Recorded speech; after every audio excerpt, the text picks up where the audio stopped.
भोपाल। आज मैं आपको व्यवसाय अध्ययन विषय के अंतर्गत अधिकार अंतरण और विकेंद्रीकरण पढ़ाऊंगा।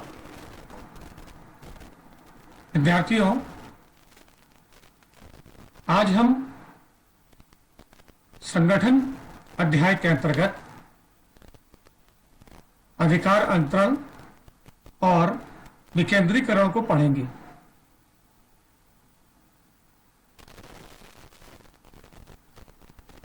बच्चों, जब किसी अधिकारी विशेष पर कार्यभार अधिक हो जाता है और वह व्यक्ति, वह अधिकारी अपने कुछ कार्य अपने किसी अधीनस्थ को जब सौंप देता है तो उसे अधिकार अंतरण कहते हैं, डेलीगेशन ऑफ अथॉरिटी। अधिकार अंतरण तथा भारार्पण शब्द पर्यायवाची शब्द हैं। किसी कार्य के विभाजन और उस कार्य के निष्पादन के लिए अधिकार प्रदान करने का नाम ही अधिकार अंतरण है। अतः अधिकार अंतरण वह प्रक्रिया है इसमें कोई वरिष्ठ अधिकारी अपना कोई कार्य जब किसी अधीनस्थ को सौंप देता है तो उसको अधिकार अंतरण कहते हैं। बच्चों, अधिकार अंतरण की परिभाषा हमें परीक्षा में पूछी जा सकती है, तो आइए अपन देखते हैं कुछ आदर्श परिभाषाएं। यह परिभाषा विद्यार्थियों F.G. मूरे द्वारा दी गई है। अधिकार अंतरण से अभिप्राय दूसरे लोगों को कार्य सौंपना तथा उसे करने के लिए अधिकार प्रदान करना है। दूसरी परिभाषा, यह परिभाषा जॉर्ज आर टेरी द्वारा दी गई है।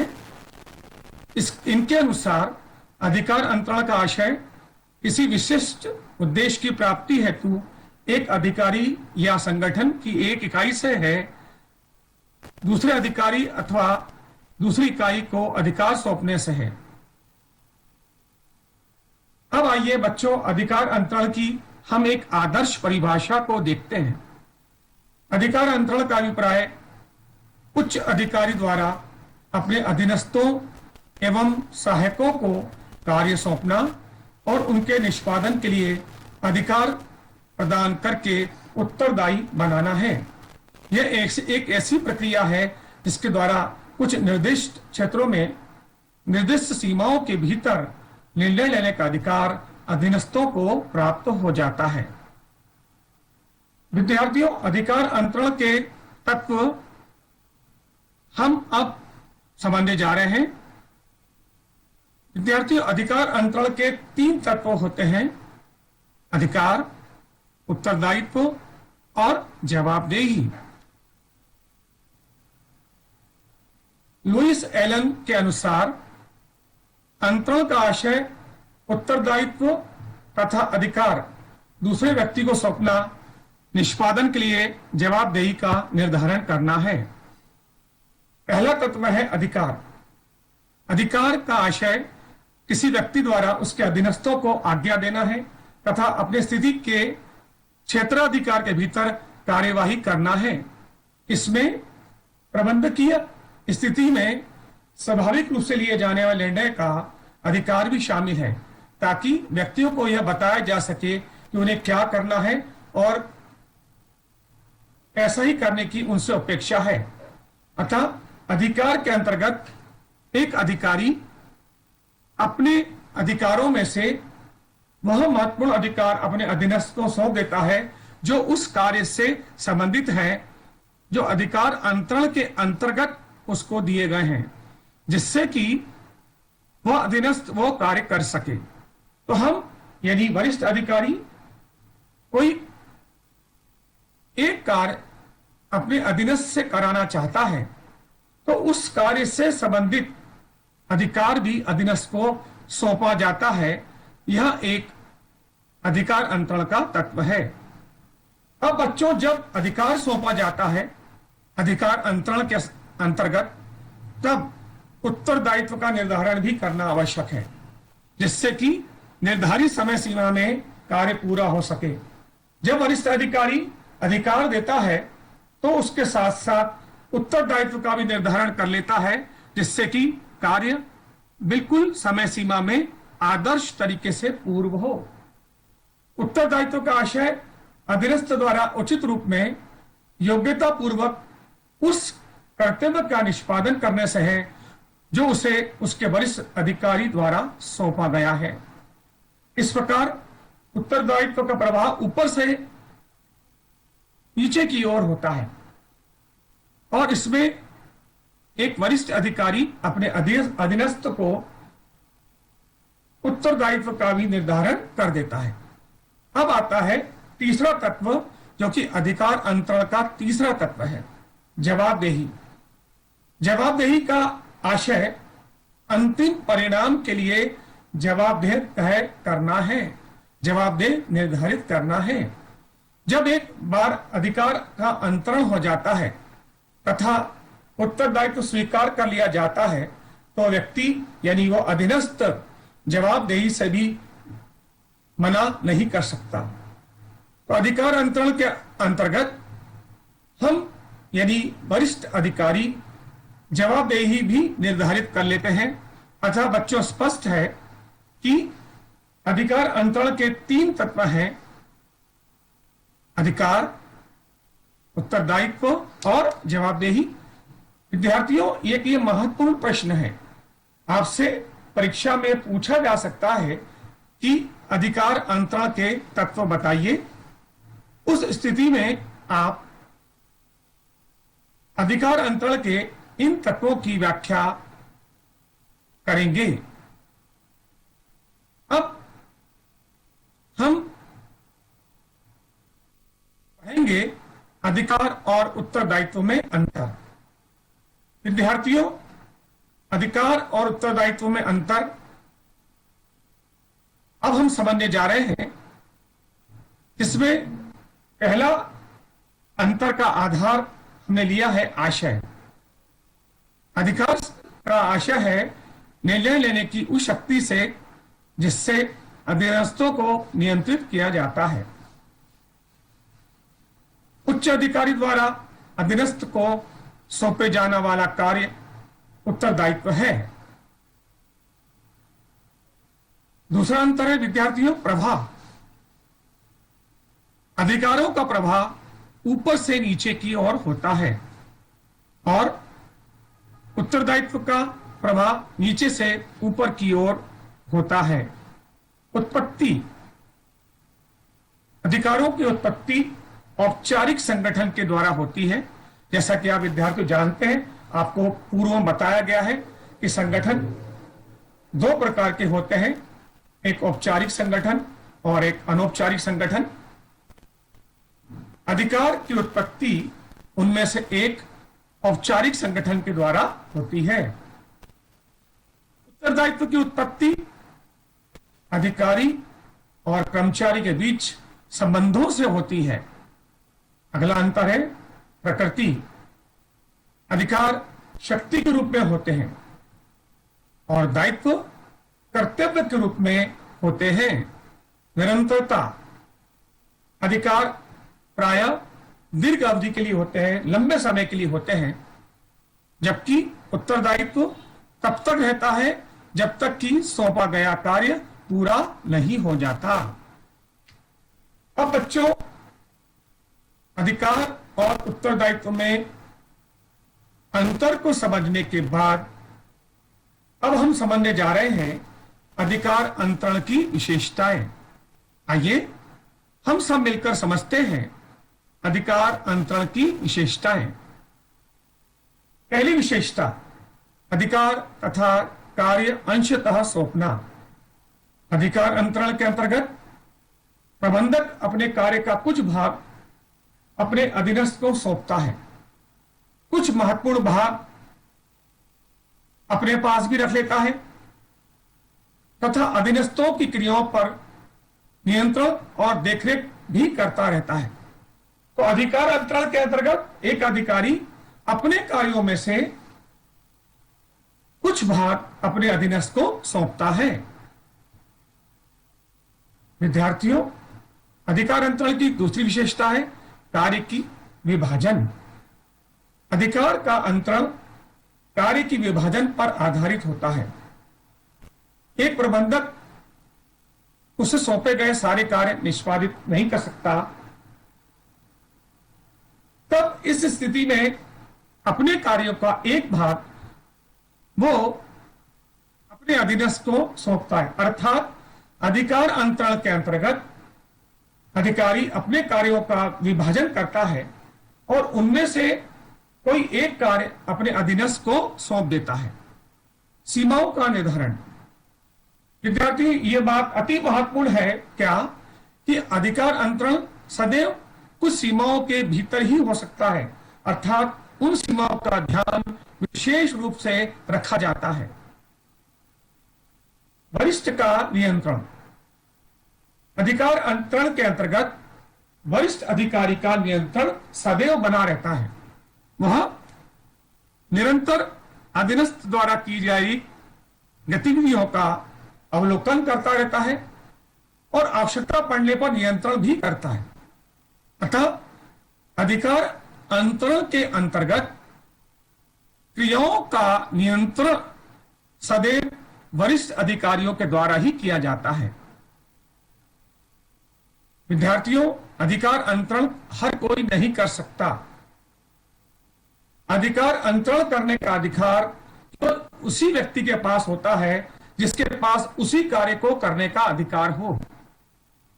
यदि अधिकार हमारे पास है तब हम हमारे अधिकारों में से कोई एक कार्य अधिकार अंतरण के आधार पर अपने अधीनस्थ को सौंप सकते हैं। ये विद्यार्थियों, हम छठवीं विशेषता अधिकार अंतरण की समझने जा रहे हैं, विधिवत प्रक्रिया। अधिकार अंतरण एक विधिवत प्रक्रिया है। इसमें प्रबंधकीय स्थितियों की विधिवत एक श्रृंखला निर्मित की जाती है जो ऊपर से नीचे की ओर होती है।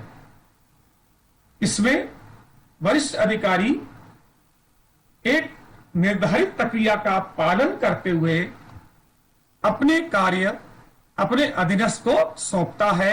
अतः अधिकार अंतरण एक विधिवत प्रक्रिया है। अब देखिए विद्यार्थियों, अधिकार अंतरण प्रत्येक संगठन में अति महत्वपूर्ण स्थान रखता है। यह एक ऐसी प्रक्रिया है जो अत्यधिक व्यस्तता का समाधान निकालती है। आइए अपन सब मिलकर समझते हैं अधिकार अंतरण का महत्व। पहला, प्रशासनिक भार में कमी। यदि प्रशासनिक भार अत्यधिक हो गया है, काफी ज्यादा हो गया है, उस स्थिति में एक वरिष्ठ अधिकारी अपने कार्यों में से कोई एक कार्य अपने अधीनस्थ को सौंप देता है जिससे उसके कार्यभार में कमी आ जाए। जिसका प्रभाव क्या होगा बच्चों? जब वरिष्ठ अधिकारी अपने सौंपे गए कार्यों में से कुछ कार्य अपने अधीनस्थों को सौंप देगा तो उसका कार्यभार कम हो जाएगा और वो अपना पूरा फोकस, पूरा ध्यान उन महत्वपूर्ण कार्यों पर लगा पाएगा जो उसके लिए अत्यधिक महत्वपूर्ण है। अतः अधिकार अंतरण से प्रशासनिक भार में कमी होती है। समन्वय का आधार। अधिकार अंतरण समन्वय का एक ठोस आधार है। अधिकार अंतरण का प्रमुख ध्येय संगठन में रचनात्मक संबंधों की स्थापना एवं विकास करना है। इसके फलस्वरूप उच्च अधिकारियों और अधीनस्थ कर्मचारियों के बीच एक आदर्श समन्वय स्थापित होता है। जो अधीनस्थ कर्मचारी हैं वो इस बात को लेकर खुश हो जाते हैं कि हमको एक वरिष्ठ अधिकारी का कार्य करने का अवसर मिला और वरिष्ठ अधिकारी इस बात से संतुष्ट होते हैं कि उनके कार्यभार में कमी हुई। तो ये अधिकार अंतरण के फलस्वरूप उनके बीच एक मनोहर मधुरम समन्वय स्थापित होता है। तीसरा महत्व है अधीनस्थों के मनोबल में सुधार। जैसे जैसे हम अधिकार अंतरण समय आने पर करते हैं, अधीनस्थों को उस प्रकार का कार्य करने को मिलता है जो वरिष्ठ अधिकारी करते हैं। और जब किसी अधीनस्थ को अपने वरिष्ठ अधिकारी के कार्य करने का मौका मिलता है तो उसका मनोबल ऊंचा होता है, क्योंकि उसे एक अवसर मिलता है अपनी योग्यता और कौशल को दिखाने का। और उसका प्रभाव यह होता है कि जो हमारे बाकी अधीनस्थ हैं वो भी यह प्रयास करते हैं कि अगली बार से वरिष्ठ अधिकारी कोई कार्य उसको सौंपे। तो बच्चों, अधीनस्थों के मनोबल में वृद्धि अधिकार अंतरण के कारण होती है। व्यवसाय के विस्तार की सुविधा। जब वरिष्ठ अधिकारी अपने महत्वपूर्ण कार्य अपने अधीनस्थ को सौंप देता है तो वह अपना पूर्ण ध्यान महत्वपूर्ण कार्यों में लगाता है, अपने उपक्रम के विकास पर लगाता है, क्योंकि अब उसके पास कुछ समय मिल गया है। उच्च अधिकारी अधिकार अंतरण के माध्यम से अपने कार्य अपने अधीनस्थ को सौंपकर कुछ समय अपने संस्था के विकास के लिए निकाल लेता है और वो अपना बहुमूल्य समय व्यापार के विस्तार में लगाता है। अतः अधिकार अंतरण व्यापार के विस्तार का आधार बन जाता है।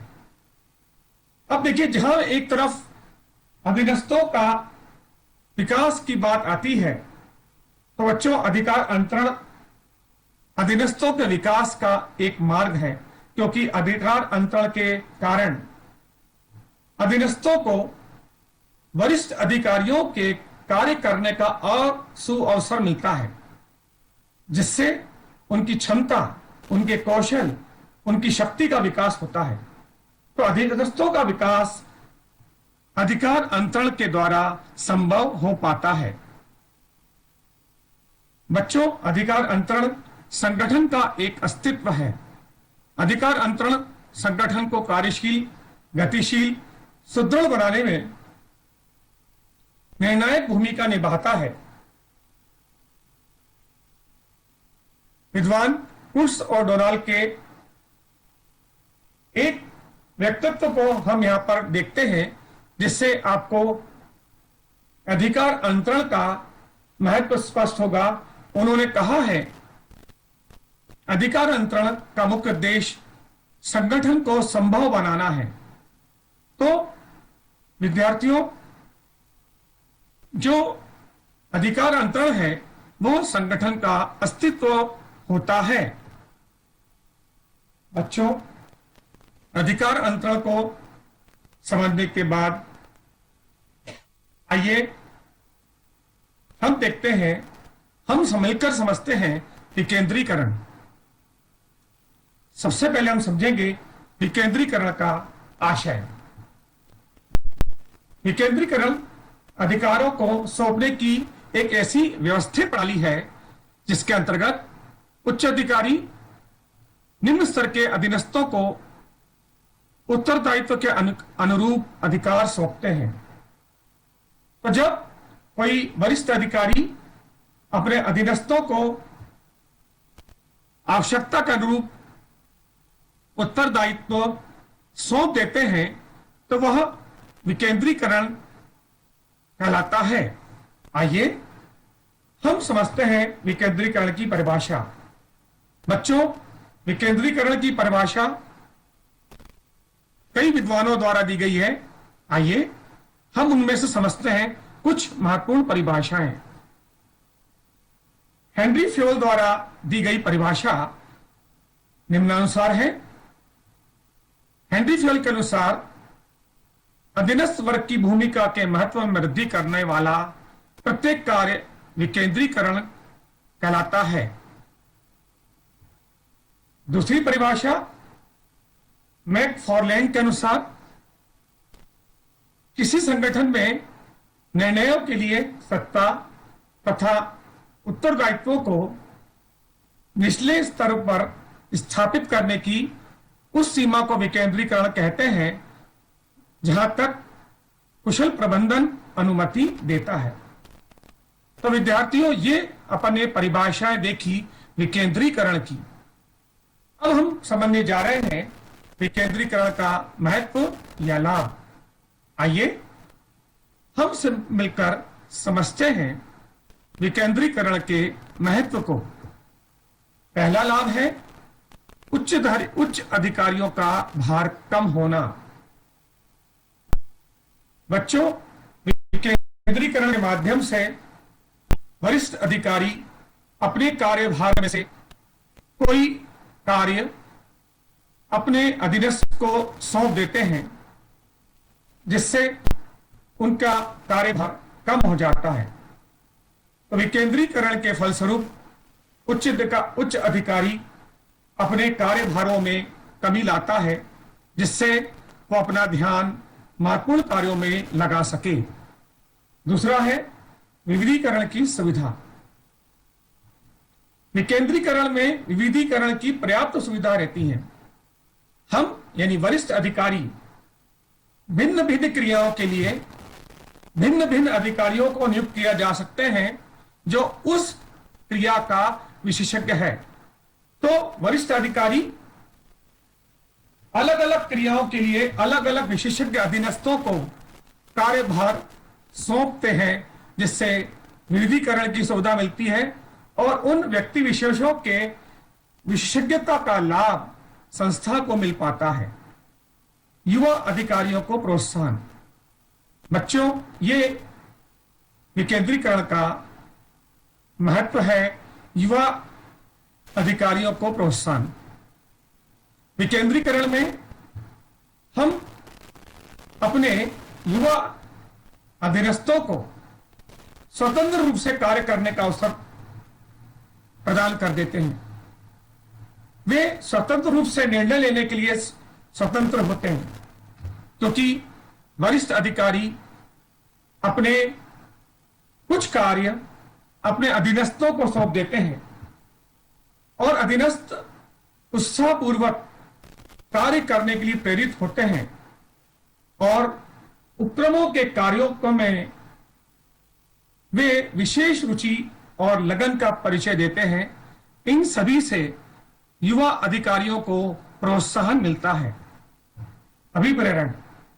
विद्यार्थियों, विकेंद्रीकरण एक अभिप्रेरण का साधन भी है।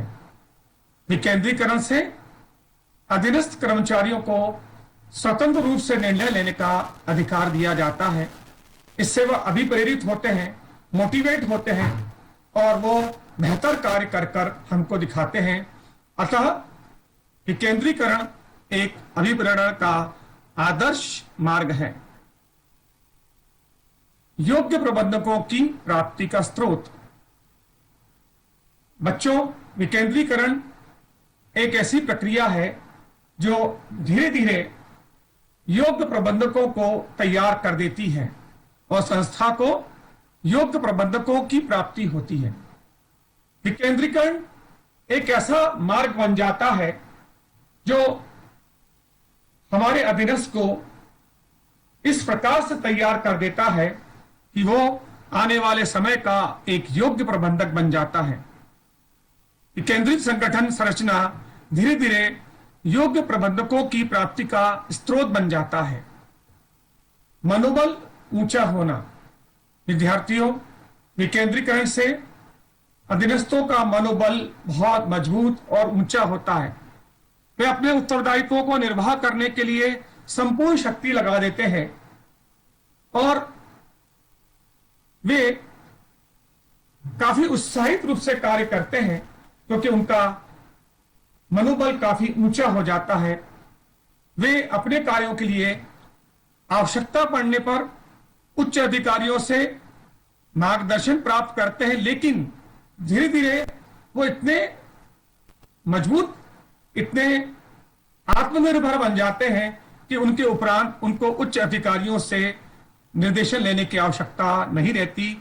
अतः विकेंद्रीकरण से अधीनस्थों के मनोबल में वृद्धि होती है। आइए बच्चों, अब हम समझेंगे अधिकार अंतरण और विकेंद्रीकरण में अंतर। विद्यार्थियों, ये एक महत्वपूर्ण प्रश्न है, आपसे परीक्षा में पूछा जा सकता है, अधिकार अंतरण और विकेंद्रीकरण में अंतर। तो आइए अब हम मिलकर समझते हैं अधिकार अंतरण और विकेंद्रीकरण में अंतर। पहला अंतर है स्तर। अधिकार अंतरण उच्च अधिकारियों से निम्न स्तर के अधिकारियों व कर्मचारियों को किया जाता है, परंतु विकेंद्रीकरण समूहों, संभागों, विभागों, उपविभागों, शाखाओं आदि के स्तर पर किया जाता है। आवश्यकता। अधिकार अंतरण प्रबंधकीय तथा देन विधि कार्यक्रमों के लिए उनके निष्पादन के लिए अत्यंत आवश्यक है, जबकि विकेंद्रीकरण एक ऐच्छिक व्यवस्था है और यह व्यवसाय की प्रकृति पर निर्भर होती है। समग्र नियंत्रण तथा उत्तरदायित्व। अधिकार अंतरण निर्णय का अधिकार अधीनस्थों को प्रदान किया जाता है, किंतु समग्र नियंत्रण एवं उत्तरदायित्व उच्च अधिकारियों के पास रहता है। विकेंद्रीकरण में इकाइयों को निर्णय के अधिकार के साथ साथ समग्र नियंत्रण एवं उत्तरदायित्व भी हस्तांतरित कर दिया जाता है। अवधि। अधिकार अंतरण बच्चों एक अल्प अवधि के लिए प्रदान की जाती है, जबकि विकेंद्रीकरण दीर्घ अवधि के लिए किया जाता है। संबंध। अधिकार अंतरण का संबंध कार्य निष्पादन से रहता है, जबकि विकेंद्रीकरण का संबंध संगठन के ढांचे से रहता है। क्षेत्र। अधिकार अंतरण का क्षेत्र संकुचित है, जबकि विकेंद्रीकरण का क्षेत्र व्यापक है। बच्चों, आज हमने अधिकार अंतरण और विकेंद्रीकरण के अंतर्गत सबसे पहले समझा अधिकार अंतरण का अर्थ। अधिकार अंतरण, अधिकार प्रत्यायोजन तथा भारारोपण शब्द पर्यायवाची शब्द हैं। किसी कार्य के विभाजन और उस कार्य के निष्पादन के लिए अधिकार प्रदान करने का नाम ही अधिकार अंतरण या अधिकार प्रत्यायोजन है। हमने यह समझा कि अधिकार अंतरण के 3 तत्व हैं: अधिकार, उत्तरदायित्व और जवाबदेही। इसके साथ साथ हमने यह भी समझा कि अधिकार अंतरण की विशेषताएं क्या हैं। इसके अंतर्गत हमने समझा अधिकार अंतरण की विशेषताओं में अधिकार तथा कार्य अंशतः सौंपना, कार्य का विभाजन, सीमाओं का निर्धारण, वरिष्ठ का नियंत्रण, अंतरण करने का अधिकार और विधिवत प्रक्रिया। हमने बच्चों आज समझा अधिकार अंतरण का महत्व, जिसके अंतर्गत हमने समझा प्रशासनिक भार में कमी, समन्वय का साधन, अधीनस्थों के मनोबल में सुधार, व्यवसाय के विस्तार की सुविधा, अधीनस्थों का विकास, संगठन का अस्तित्व। इसके अलावा हमने समझा बच्चों विकेंद्रीकरण का अर्थ, उसके महत्व को।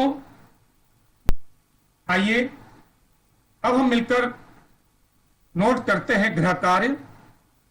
विद्यार्थियों, गृह कार्य के अंतर्गत आपको इन प्रश्नों के उत्तर लिखने हैं। हम अगली कक्षा में आपके इन उत्तरों को देखेंगे और आप इसे समय सीमा में पूर्ण करें। यह प्रश्न है अधिकार अंतरण से क्या आशय है। दूसरा प्रश्न है अधिकार अंतरण के तत्व बताइए।